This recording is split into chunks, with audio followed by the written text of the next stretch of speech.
Okay guys, today's tutorial is going to be on percent of a number. Even though percent seems like a really scary term, it's actually not that bad.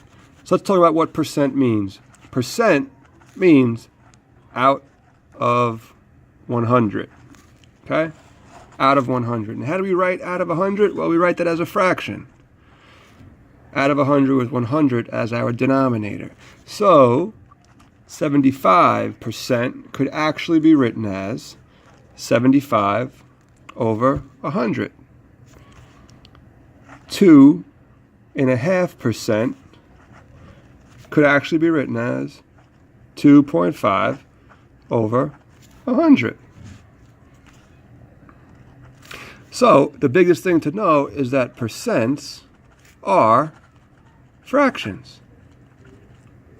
So if we're finding percent of a number, like let's say 10% of 50, well, even though this looks scary, we have enough knowledge now that we can convert 10% into a fraction.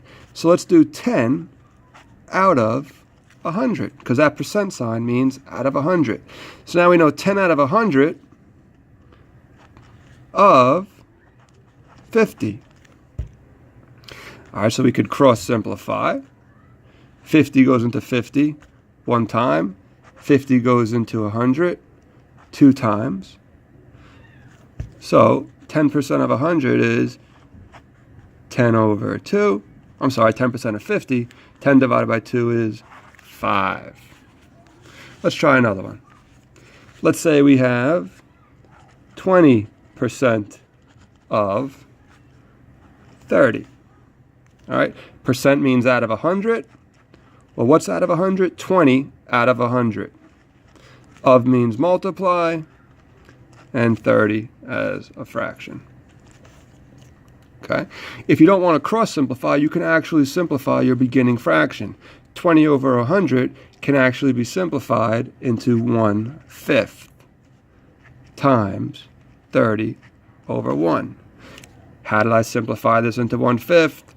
20 divided by 20 and 100 divided by 20. Okay? So now we have 1/5 times 30 over 1, which equals 30 over 5. And 30 divided by 5 is 6. So in short, guys, just remember that whenever you're dealing with percents can be written as fractions, and the percent sign means out of 100.